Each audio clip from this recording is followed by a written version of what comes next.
Hey guys, welcome back to another What's Cooking video. Let's make a delicious cheesecake.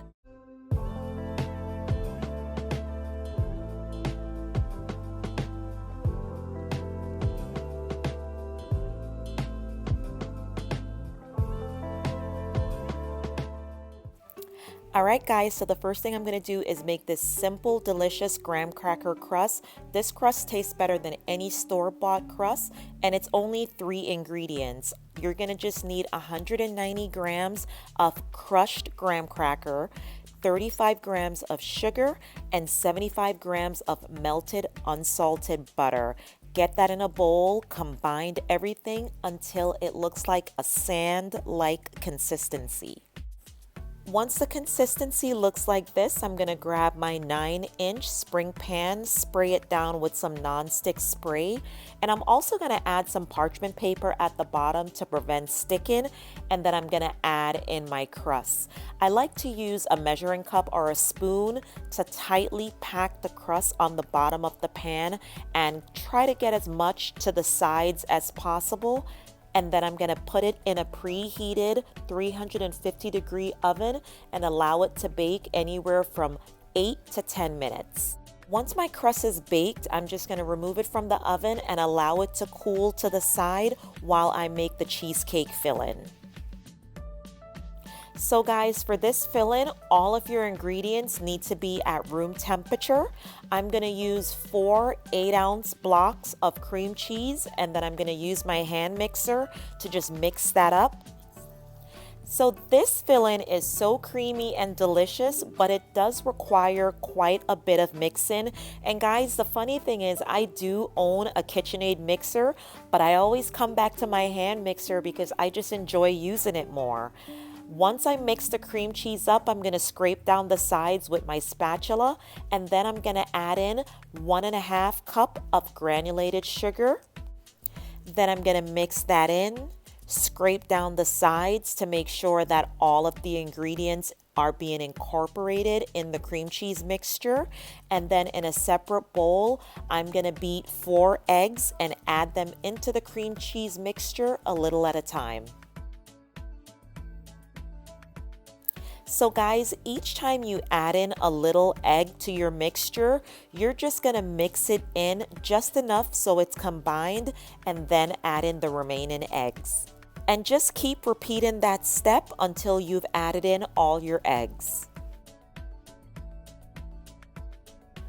Once I add in the last bit of my egg mixture, I'm just going to make sure again to scrape down the sides to make sure that everything is combined and all the ingredients are well incorporated.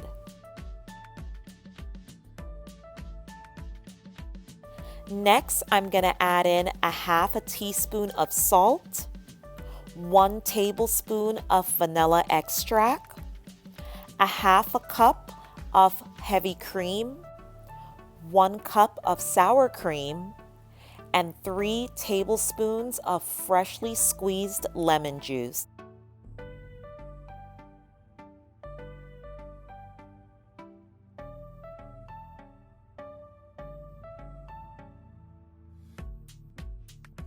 Then I'm just going to lightly mix everything in, just enough to get everything well combined, and add in 1 tablespoon of cornstarch. I'm just going to use a strainer to strain in the cornstarch to avoid any lumps in my batter.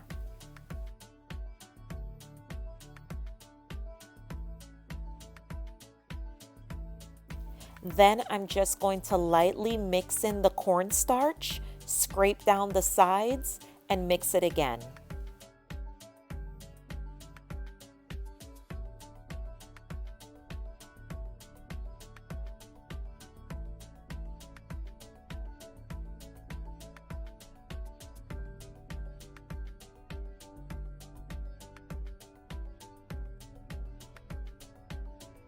Guys, so let's put it all together. I'm just going to grab some foil paper to tightly secure the bottom of my spring pan. This is to ensure that the batter does not leak out of the pan.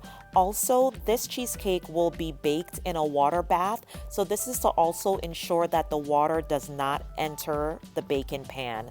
Now I'm just gonna pour my batter into the crust and I'm gonna tap the pan a couple times on my countertop to get rid of any bubbles that might be in my batter.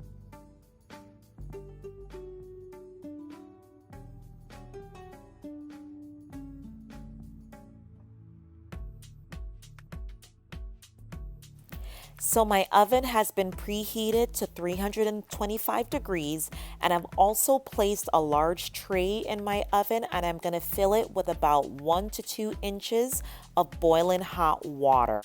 So guys, I allow my cheesecake to bake anywhere from 75 to 80 minutes.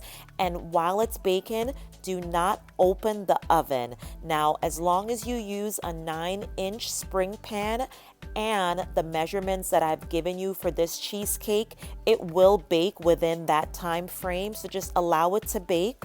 Once it's baked, remove it from the oven, allow it to cool.